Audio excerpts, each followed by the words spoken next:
Ay, isang mapagpalang araw sa ating lahat. Alam naman natin mga kaibigan, mga kamunti, na trending ngayon talaga ang Marcoleta at syempre ang kanyang inaanibang relihiyon, INC. No? Kaya naman ngayon, nakikita kasi natin sa ating mga kaibigang INC na talagang binabakbakan sila ng kalaban ngayon.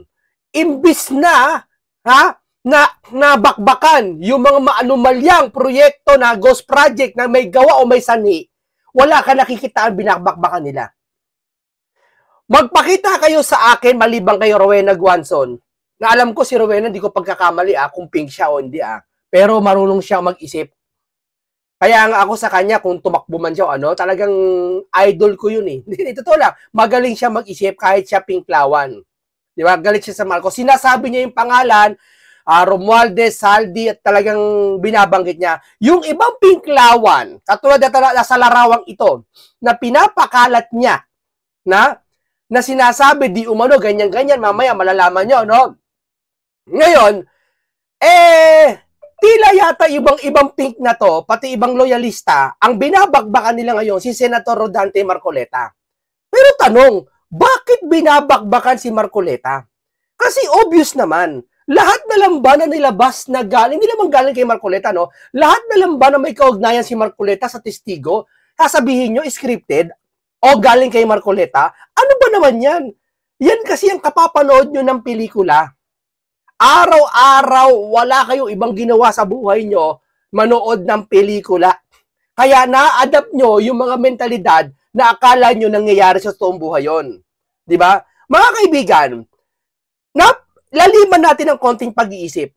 Palagay natin wala na si Gutesa, wala na si pangalan nito.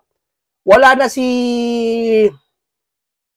Diskaya, no? Palagay natin si Marcoleta nag-produce noon. Palagay natin kinasabot ni Marcoleta yung dalawa na para pasamain si Romualdez. Palagay natin, no? Sino pa ba ang dapat pagbintangan na yung mga loyalista, yung mga pink, ayaw banggitin yung Saldi. Ayaw nila banggitin si Tambaluslos. Tanong, sino pa ba dapat pagbintangan? Wala na. Ibig mo palang sabihin yung trilyon na wala ng parang bula. Walang alam, nakakalaw sino. Yung ba ginahaman lahat ni Diskaya? Si Diskaya man lang ba? Wala nga Diskaya. Sige, palagay natin Diskaya. May kakayahan ba, may kapasidad ba ang Diskaya na manduhan yung gobyerno na walang may sangkot ni isang congressman? Sige nga, di ba in-example ko na yan? Doon ba ikaw ba sa may-ari ng bahay mo, ikaw yung may-ari ng bahay mo, papayag ka, papasok yung kontraktor sa'yo, ayusin yung bahay mo bigla? Siyempre may papapaalam sa'yo. Wala namang kakayahan si Diskaya o si Gutesa na magsolo. So, kung wala na palang pagbibintangan, sino? Mga Duterte? Gumising nga kayo. Ang mga Duterte, palagay natin may nangurakot din na flood control. Pero yung sinabi kasi ni mismong Junior, natapos na. Ano bang ibig sabihin ko pag binabalik ka na naman ito? Munting kaalaman. Bakit mo binabalik ka na naman yung mga topic na yan? Hindi. Paulit-ulit kasi sila sa cycle nila. Lalo mga pinklawan. Alam nila katotohanan. Alam nila. Pero hindi sila papabor dito ngayon sa kalaban. Kasi pag pumabor sila, hindi lahat except din kay Rowena Guanzon. Bakit? Papabor sa kanila kasi pag kinampihan nila ngayon ang administrasyon. Kasi nga, swing ka lang hindi nila pwedeng kalabanan yan. Hihina sila ngayon Kasi ang gagawin nila, ganito mindset Chorya ko lang to kakampihan nila ang Marcos ngayon. Una, malakas kasi nakaupo. Pangalawa, mawala man si Junior. May tatakbuhan ngayon yung mga loyalista. Wala silang no choice sila wala silang tatakbuhan Talo sila Mawala man si Junior, halimbawa, hindi ko naman hinihiling mawala siya, ayoko din, mawala si Junior, mapatalsik. Ano siya, aligaga ang mga loyalista, sa kayo kami kakampi. Ngayon, pagdating 2028, may tatakbuhan sila mga dilawa. Kasi yun ang kanilang katulong ngayon sa pambabati ko sa DDS. Nakikits nyo, hindi nila namamalayan napapabayaan nila yung totoong katotohanan. Imbis na yung kangangak-ngak-ngak-ngak ninyo, ngak-ngakan nyo yung mga kumuha talaga sa kaba ng bayan. Kaso hindi nila gagawin yon. Kasi nga, kukuha sila simpatya. Sa madaling sabi, yung ginagawa nila ngayon, hindi para sa taong bayan, kundi para sa kanilang sariling kapakanan. Totoo yan. Napakalinaw na. O sige nga, kung talagang para sa taong bayan, yung mga ibang pinklawan dyan, sige nga, isa kayo sa sumigaw na ipatawag, katulad ni Senator Marcoleta ang sinisigaw, ipatawag ang mga pinangalanang lahat ng congressman A to Z. Sige nga, may nakita ba kayo mga pinklawan, loyalista, gusto ipatawag yan? Alam mo, sagot nila, bakit ipapatawag si Romualdez? Bakit ipapatawag si Saldi? Wala pa nga ebidensya na pa sila may kasalanan. Bakit ka guilty? Bakit? Ipapatawag ba para pagbintangan? Guilty kayong mga loyalista kayo. Bakit ipapatawag? Kasi para tanungin.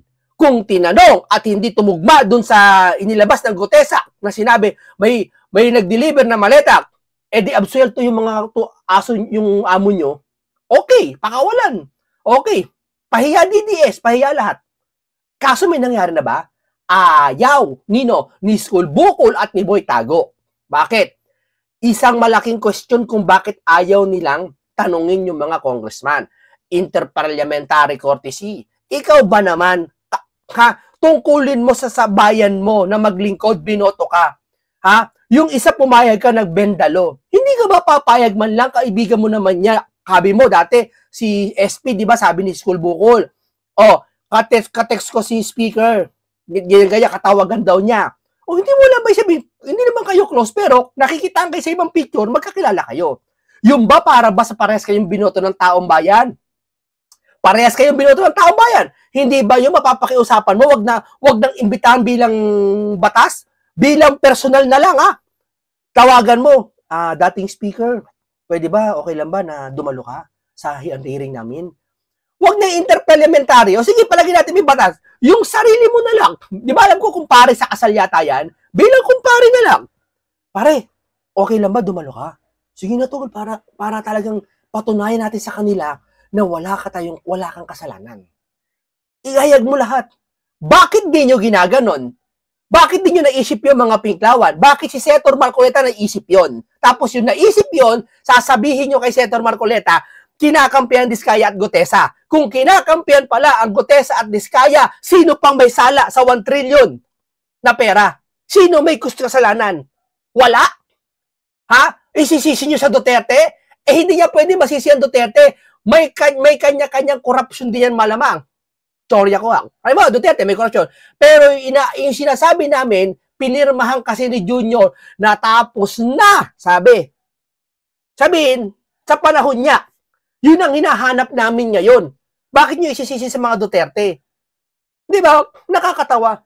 Yung baha sa Cebu. Mamaya makikita nyo kay Atty. Vic Rodriguez na itapik din natin to. Yung baha sa Cebu, imbes na atupagin, sinabayan pa ata ng digmaan na magdigmaan, 30 days na digmaan daw ata. Hindi ko alam, parang digmaan ba sa ekonomiya to? O digmaan talagang banatan? Pero mo yun, makikipagdigmaan ka sa gitna ng bagsak ang Pilipinas natin. Diba? Anong klase yun? Ewan ko totoo yun Teorya ko lang pero mamaya marinig nyo si Atty. Vic Rodriguez. Dumako tayo sa pinklawan. Target nila si Senator Rodante Marcoleta pati ang INC. Bakit? Alam nyo teorya ko bakit? Teorya lang to, akin lang to. Baka magkatugma tayo ng teorya.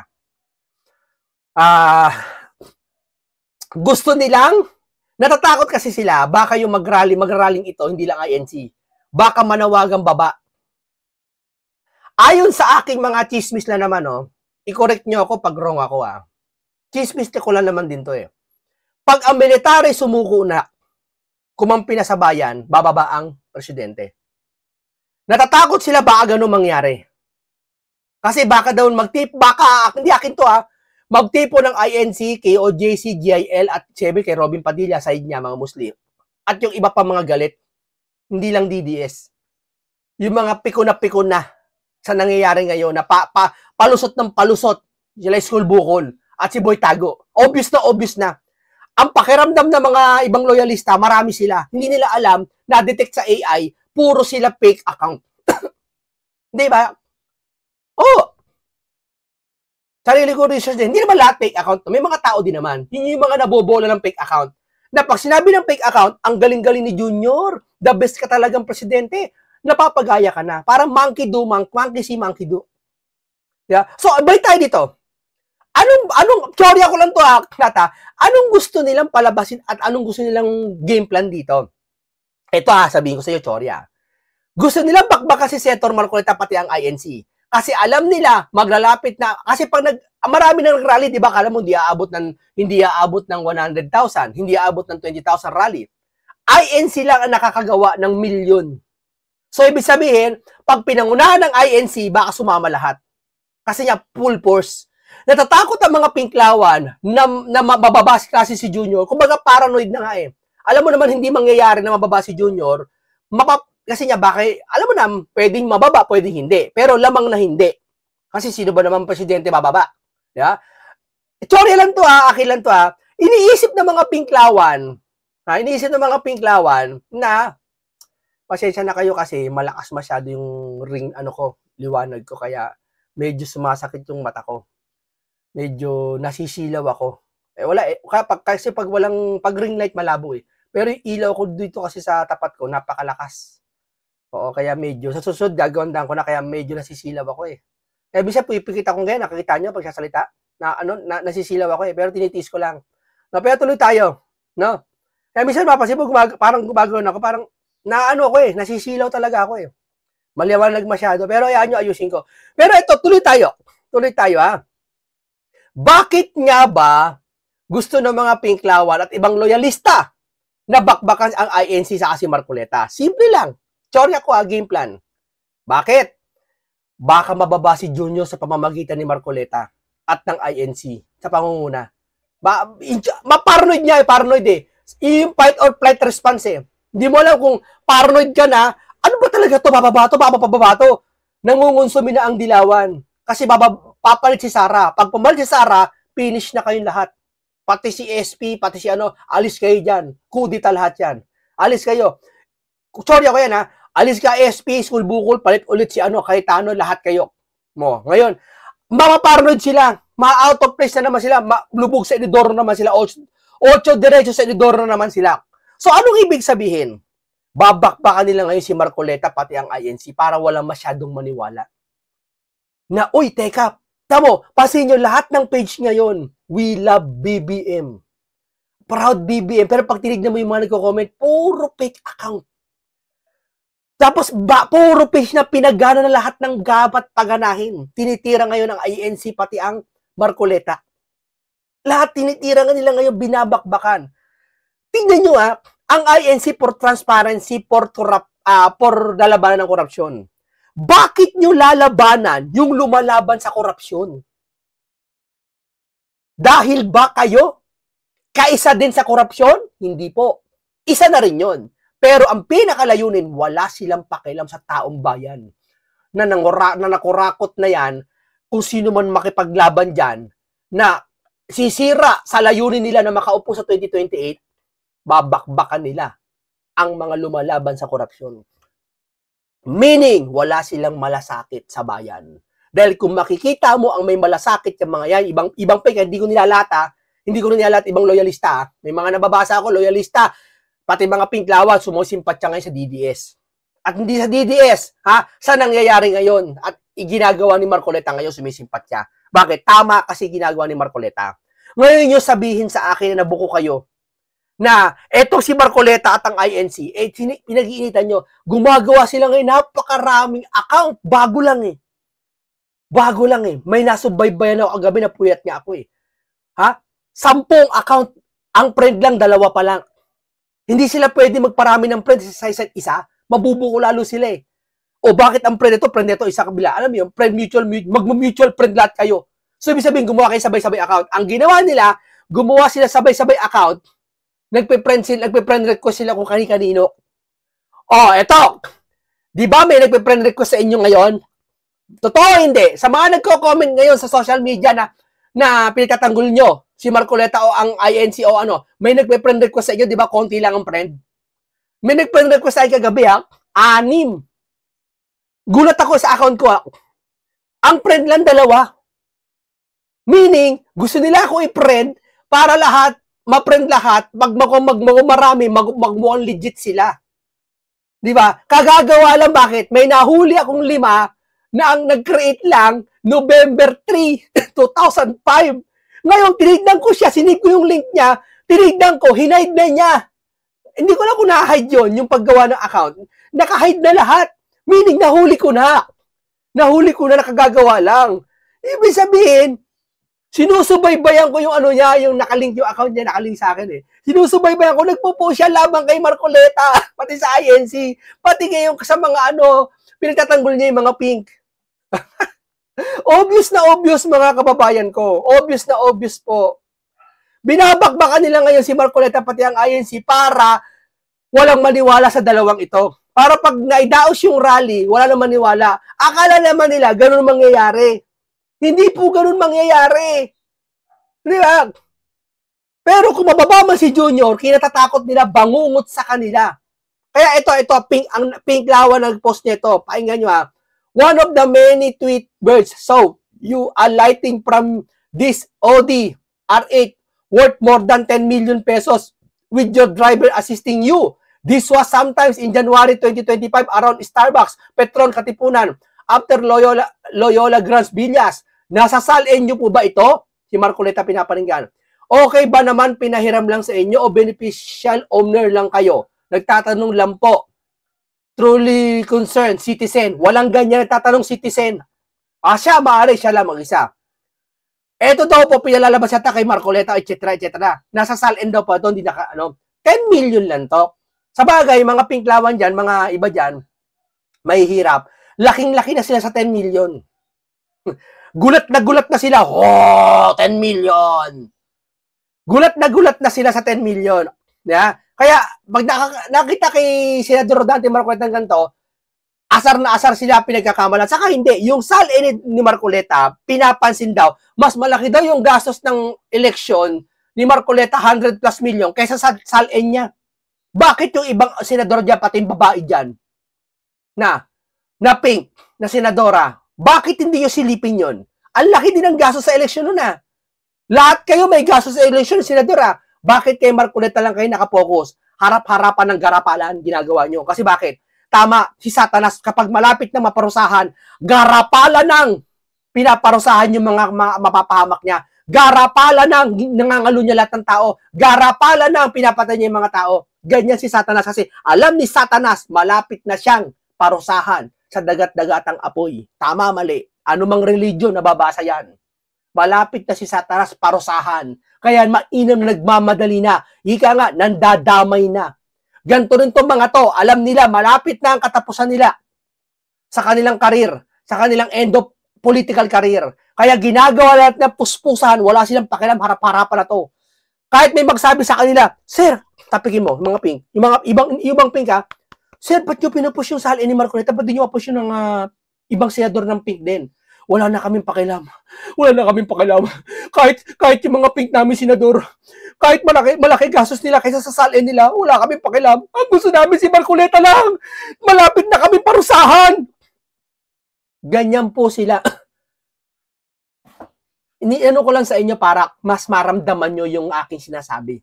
Makapanood man to ng kahit sino, maramdaman nila kung ano yung plano nila na binuko ko. Tama, mali? Yeah? Anong gigil ko? Si Marcoleta binabakbakan nila.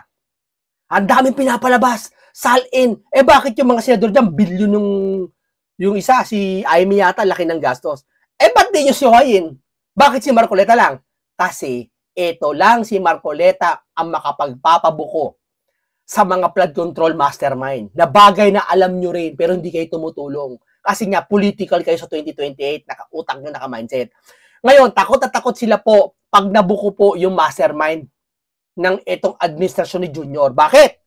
Pag nabuko po itong administrasyon ni Junior, baka si Junior mawala. Iyan nasa paranoid nila. Iyan ang utak nila. Pero wala naman siya sabi mawala si Junior eh. Napaparanoid sila mawala. Kasi pag nabuko si Tambaluslos na may kumuha dyan, big fish, bababa kayo dyan. Malalaman ng mga militar yata nangungura ko. Ayaw nila mangyari yon. Hanggat maari, kahit alam nila totoo kung sino kumuha ng pera, yung mga pink, ibang pink, hindi sila gagalaw. Kaya si Marcoleta babakbakan nila kasi tanging si Marcoleta lang ang lumalaban sa mga makapangyarihang tao para matuklasan kung sino big fish. Kaso ayaw nila mangyari makuha yung big fish. Kasi nga, mawawala, mapapalitan, magiging si Sarah. Gets nyo? Kaya ang gusto ng mga yan, manatiling sikreto ang katiwalian na kahit alam nila kung sino.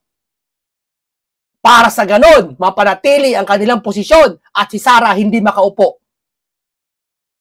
Kakainin muna nila panandali yung sinuka nila na si BBM para lang manatili kami sa pwesto hanggang 2028, ma-extend pa kami. Tama, mali? Ha? Alam namin galawan nyo. Ya, wala akong binabanggit, ha? Hindi lahat ng pink at hindi rin lahat ng loyalista. Ilan lang kayo dyan. Diba? Tama, mali? Sige nga. Ngayon, nabuko ko kayo. Anong pakiramdam? Totoo mga kababayan. Obvious na obvious, sisiraan mo si Marcoleta pati religion. Kesyo binayaran daw. Anong tingin mo sa INC mahihirap lahat? Anong tingin mo sa mga INC? Pumunta ka ng lokal ng INC, kada lokal, ikotin mo buong Pilipinas. May mga mamahaling sasakyan sila kada member. Bakit? Dahil pinagpapala ng Diyos? Tingin ko pinagpapala sila ng Diyos. Pangalawa, bawal sa kanila walang trabaho. Ha? Dapat may trabaho ka kasi utos ng kanilang leader. Huwag maging tamad. Sa pawis ng muka, kakain ka. Kay Ebat Adan. Sabi, magtatrabaho ka.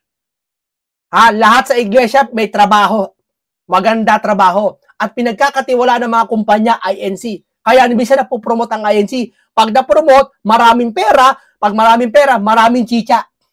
Pag maraming chicha, maraming dress, magaganda, may pera, may kotse, may mga motor, anong ibig ko sabihin? Malalaki sahod nila. Pinagkakatiwalaan sila. Napopromote ang mga INC. Lahat ng mga iglesia dyan, kahit mga bagger lang sa mall, napopromote, nagiging manager, lumalaki sahod. 60. Call center, Iglesia ni Cristo, nagiging floor manager, o ano naman dun sa call center. Kilala ko, barkada ko, INC, dating sahod 27,000, ngayon 75,000 na. Makikita mo sa INC sa compound nila, may mga motor, may mga sakyan, mamahalin. Tapos babayaran ng 3K per head. Hoy, nako. Ikaw sumasahod ka ng 40, 3K babayaran ka para sa 3 days doon. Napakainit. No, wag kayo. Ha, paninira yan. Alam nyo kasi ang totoo na. Saka hindi lang po sinasabi nila, bakit paan niya, yung bagyo, gagamitin nila yan. Bakit paan niya ang INC?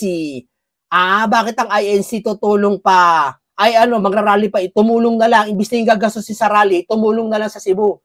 Oy, buong Pilipinas tumutulong ang INC. Buong mundo pa nga Kahit yan mag-rally, tutulong pa rin sa Cebu yan. Pakialam mo. Di ba? Ganun lang yon. Pahapyawan natin ng konti si Vic Rodriguez para po malaman natin na may gera daw kung nung mangyayari. Wow, kalagitnaan po ng mga baha-baha. Bagsak na. Flood control niya. Hindi, isang tao nga lang 2 tao, 3. Hindi nila makuha yung big fish sa flood control Gusto pa ata ng gera. Wow. O nagpaparinig lang kayo ng gusto nyong gera dahil may malaking rally. Tinatakot niyo mga magraraling malaki. Ako lang sa buong mundo nakaisip nun. O pinatutunog nyo lang na kaya nyo lumaban sa China, kahit alam nyo hindi nyo kaya China, pero pinatutunog nyo, malakas ang puwersa namin. May iba talaga kayong pinatatamaan para matakot. Tsorya ko, haka-haka ko lang lahat yan. Panaginip ko lang lahat yan. Pero ang masama nito at ang mabuti pala nito, narinig nyo na lahat. Ang lahat ng sinabi ko mula kanina, panaginip ko, tsorya ko lang lahat. Pero ang kagandahan nito, narinig na ng mga puso nyo ang mga sinasabi ko. Vic Rodriguez, Attorney Idol, mabuhay kayo, panoorin natin. Lagay po natin sa tamang konteksto yung mga naglalabasang importanteng usapin yung mga importanteng mga napapabalita sa social media. Yung mainstream media, wala na po yan. Compromise na po yan. Ginagamit na lang pong propaganda ng kasalukuyang administrasyon. Playing with fire. Ito po ay tungkol doon sa naging pahayag. I-relate po natin ito lahat hanggang dyan sa naging kalunos-lunos na after effect ng typhoon dyan po sa Cebu. Ang playing with fire in its right, in its proper context, ito po ay tungkol doon sa naging pahayag nung hepe ng ating sandatahang lakas ni General Romeo Browner Jr. Ang sinabi po niya, ito po ay sa kasagsagan ng delubyo na dumali po sa ating mga kababayan sa probinsya ng Cebu. Ano ho? Yung delubyo niya, nakuha pa niya magsabi na uumpisahan na raw ng ating sandatahang lakas ang pagsasanay upang tumagal ang kanilang puwersa. Sabi niya na ang kanilang puwersa. Kanya lang daw, kanyang puwersa sa pakikipaglaban o pakikipagdigmaan ng 30 araw. Yan po ay shameful comment or shameful remark from a shameful Browner. Bakit po kahiya-hiya? He is playing with fire. Imaginein po ninyo, sa gitna ng dilubyong dinanas at patuloy na dinaranas ng ating mga kababayan dyan sa Cebu, nagpayag siya, mas importante sa kanya na mag-ensayo at magsanay ang kanyang mga sandatahang lakas upang daw sa ganoon kaya nilang makipagdigma sa loob ng 20 at maximum 30 days. Ganyan katindi ang planning at strategy ng pinuno ng ating sandatahang lakas. Sa gitna ng delubyo, o diba? Ba't makikipagdigma? Bakit? Anong problema? 30 days lang? Hindi, China to eh. Bakit? Ano meron? Ano to, Saywar? Teorya ko lang, tanong ko lang ano to, Saywar? O may pinaparinggan kayong malaking rally? Pinaparinggan nyo na kaya nyo lumaban? Sige nga. Dinaranas sa mga kababayan po natin diyan sa probinsya ng Cebu, ang inaatupag nitong hepe ng sandatahang lakas mag-iensayo na raw sila upang maghanda tayo o yung puwersa niya, yan ang kanyang termino upang tumagal ang kanyang puwersa o ang kanilang puwersa sa pakikipagdigmaan sa loob ng 30 araw. Ang bigat, hindi ba? Nakakahiya, nakakagalit, reckless yung statement. Why is he playing with fire? Kagaya po nung ating naging pamagat. Alam mo ninyo, delikado yung ginagawa niya. Hindi natin alam kanino ba tayo makikipagdigma. Ang usual default answer ay... Sorry ako, may pinariringgan niya na kayang-kaya nila makipagdigma.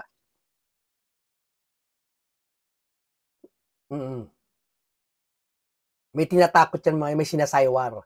Sa akin lang sorry ako lang sorry ako lang yan. Kaya na. Kaninong interes ang ating isusulong upang makita natin na tayo ay nasa... Alam nila wala silang panalo sa China ba't makipagdigma? Di ba? Kuha nyo? Digmaan kalaban ang superpower na ating kapitbahay na China. Kaya po yung ating pamagat, playing with fire. At ang talaga namang very shocking, sa gitna ng dilubyong dinaranas, so patuloy na dinaranas ang ating mga kababayan. Nakita niyo yung larawan, patong-patong yung mga sasakyan.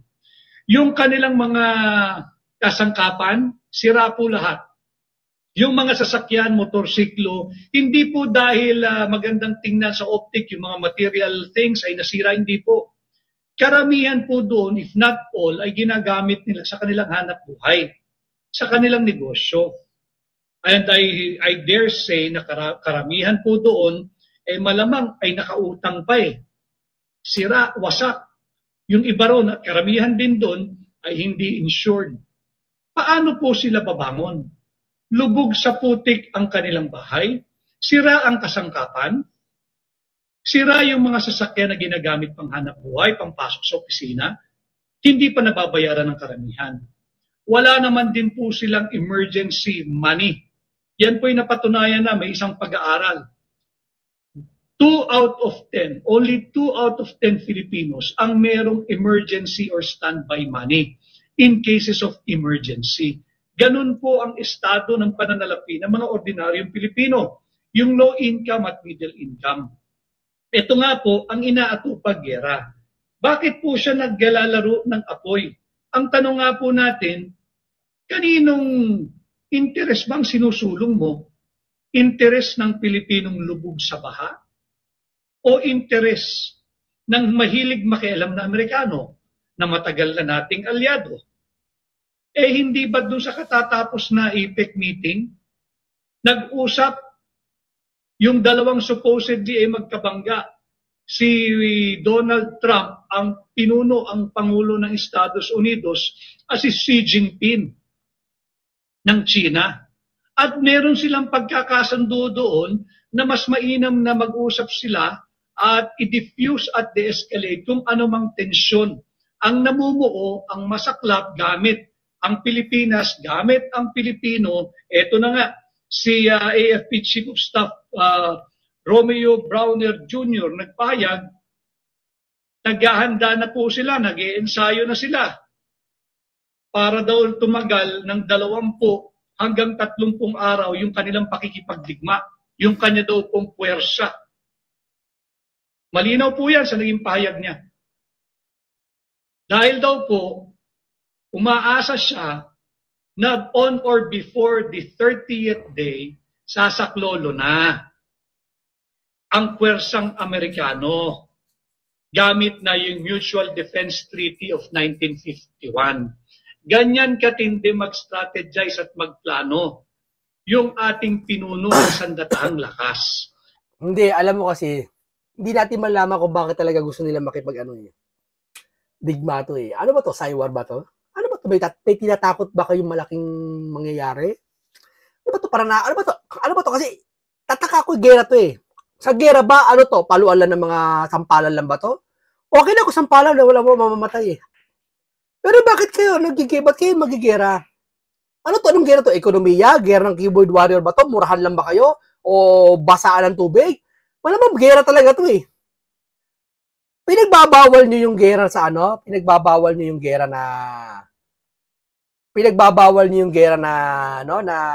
yung war on drugs. May mga patayan. Eto, patayan din oh. Mas matindi to. Sira ang ekonomiya na to, apektado lahat ng tao. Tataka ko kanila, mapagpaimbabaw, iba na kanila, no? Mapagpaimbabaw. Ayaw nila ng patayan, pero gera gusto nila. Ayaw nila kay Duterte kasi may maraming patayan, pero gera gusto. Ano to? Yeah. Kaninong interes ang sinusulong mo? Bakit tayo papasok o susuong sa isang shooting war o digmaan laban kanino? Again, as I have said early in our live, laban sa China, kaninong interes ang iyong isinusulong? Bakit ang tapang-tapang mo, 30 days maximum lang pala ang itatagal ng puwersa natin? Yun kung tumagal tayo ng 30 days. At ang planning ho na ginagawa nito, dahil siya ay confident, kampante siya, na on or before the 30th day, nariyan na yung rest back. Nandyan na yung alyado, yung Estados Unidos. Nandyan na yung saklolo. Kaya po tayo nag-uusap ng ganito upang ilagay natin sa tamang konteksto at ulitin ko, magabayan kayo. Sapagkat hindi po ito gera ng sandatahang lakas ng Pilipinas lamang. Hindi po ito gera ng puwersa ni General Romeo Browner Jr. lamang. Kaladkad po tayong lahat dito. Tama! Tama yan! Kaladkad ka dyan! Ano ba naman itong mga to? Hindi niya mapaamin kung sino yung corruption, may gera pa. Nagpaputok na naman kayo ng balita kasi alam niyo malapit na matuklasan yung yung corruption eh. Ganito itong mga to eh. Tama lang siguro sasama ako sa rally. Tama ako. Pupunta ako dun sa mga talagang pagsisigawan ko talaga. Na transparency for democracy. Nakalagay yung placard ko. Pupunta ako sa mga walang tao para mas mapansin ako. Pati po mga anak natin may tama dito. Ang ekonomiya natin lalagpak dito. Sagat talaga. Tama. Alam mo ninyo, yung 30 days maximum, ang ibig sabihin lang po niya, they will try to hold the line and they will try to preserve our forces. Ibig sabihin, walang malinaw na plano na mananalo tayo sa digmaan.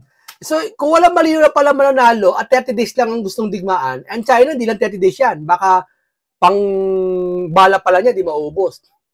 Tayo 30 days lang. Bakit? Ibig sabihin, pasa sa akin, sorry may tinatakot. May saywar. Parang ganito, turo kayo. Tatakutin mo yung kabila.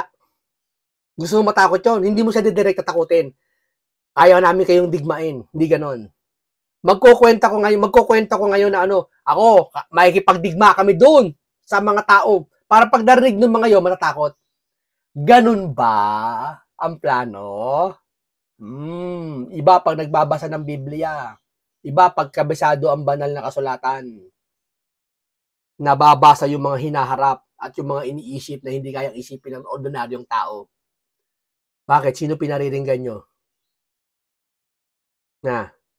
Hindi. Wala yun hindi kayo Baka sasabi nyo kayo sandatang lakas ang tinutukoy ko Ang tinutukoy ko, yung mga nagpaparinig, yung mga gremlins.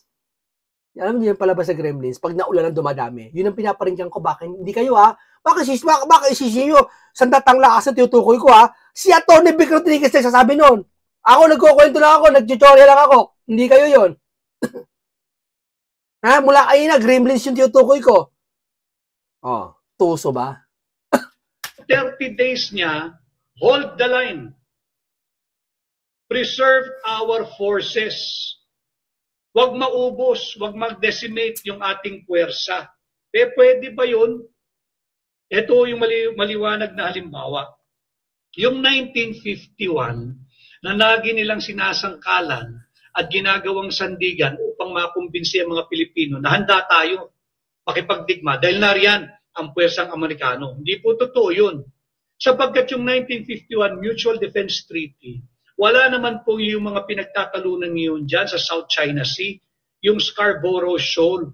Hindi po kabahagi yan nung teritoryo ng Pilipinas na ibinenta ng bansang Espanya sa halagang $20 million sa Amerika noong 1898, noong Treaty of Paris. Wala pong Scarborough Shoal doon. At nung nagpirmahan po ng MDT, wala pa rin po doon. So, hindi po automatic yun. Papasok po ang Kongreso ng Estados Unidos. Kinakailangan muna ay mag-aprubahan ng Kongreso ng Estados Unidos at pahintulutan ang Department of War. Hindi na po Department of Defense. Department of War ng Estados Unidos na sila ay magpadala ng puwersang Amerikano, ng kanilang mga equipment, ng kanilang mga barkong pandigma, eroplano, lahat, bago tayo matulungan. Yung 30 days na pangarap po ng ang pinuno ng ating sandatahang lakas, si General Romeo Browner Jr., lagay po natin sa tamang konteksto. Kasalukuyan po ay meron tayong nasusubaybayan na shutdown ng federal government sa Estados Unidos. Ito pong shutdown na ito ay nagsimula noong October 1, 2025. Gobyerno na po nila ito Pag nag-shutdown po yung gobyerno, yung mga empleyado po nila, mga 2 milyon na to date, mga 2 million na ang suspendido po yung sahod ng 2 million employees nila ng Estados Unidos more or less. Bakit? Kasi nga po may shutdown na nagsimula noong October 1, 2025. Ano po epekto nun? Mga 750,000 workers po nila ay furloughed o pinagpahinga. Yung tinemper na salita na sinibak. Siguro i-recall later pagka meron na ho silang kasunduan doon sa kanilang kongreso na pondohan na at magkaroon na ng malinaw na funding sa darating na 2026. Okay, maputol muna tayo mga kababayan natin dito kay Vic Rodriguez. Salamat po sa iyo, Atty. Vic Rodriguez. Nabigyan mo kami ng timbre, nabigyan mo kami ng mga idea, nabigyan mo kami ng mga kakaibang mga kaalaman po tungkol dyan sa nangyayari ngayon na yung pala, sabi ni Atty. Vic Rodriguez, kalagitnaan daw ng kasakuna, bagyo, lahat-lahat, investigasyon sa flood control, magaganto ng digma-digmaan. Diba? Ano to? Para sa akin kasi teorya ko lang to. Parang maaring, ito, saywar lang ba to? Ano to? Yeah? Ngayon, sabi ko nga doon sa mga pinklawan, yung iba, hindi lahat. Pati mga loyalista, hindi lahat. Ha? Na talagang wasakin si Senator Dante Marcoleta. Kasi siya lang ang tumitindig sa katotohanan eh. Siya lang po ang matapang na lumalaban sa katiwalian. Wala nang iba. Yung iba nakikisigaw lang, mga pinklawan. Ayaw namin ng corruption. Ayaw namin. Lahat naman ayaw eh. Diba? Pero, hindi nila kayang pangalanan. Kahit obvious na. Simple lang. Insertion ka ng bilyon-bilyon. Ipapatawag ka, wala ka. May sakit ka sa puso, si Saldi. Ha? Nasa Spain ka o sangka. Ba't di ka umuwi? Yun ba hindi kayang panawagan ng Pink yun na umuwi? Ba't di ka kayang panawagan yun? Ano meron? Sige nga, ano meron? Bakit mas pinabagbakan nyo si Marcoleta? Si Marcoleta araw-araw papa-interview. Hindi naman guilty yan. Diba? Binayaran doon ng Diskaya. Asaan? Diba? 10 million yung sasakyan, pinagmamalaki. Ano yun? Tapos yung gasto ni Marcoleta sa eleksyon, ang laki-laki daw kung prasasalin. Bakit yung ibang senador nyo? Bilyon ng gastos pa nga eh. Hindi ko alam kung sino yun eh. 900, 700, 300 million. Ang salin nila kakarampot lang din. Ba't si Marcoleta lang harap-harapan natin ginaganto kasi malapit na silang maparusahan. Di ba? Hanggang dito lang po na muna tayo lahat. Mabuhay lahat sa inyo. Paalam sa inyong lahat.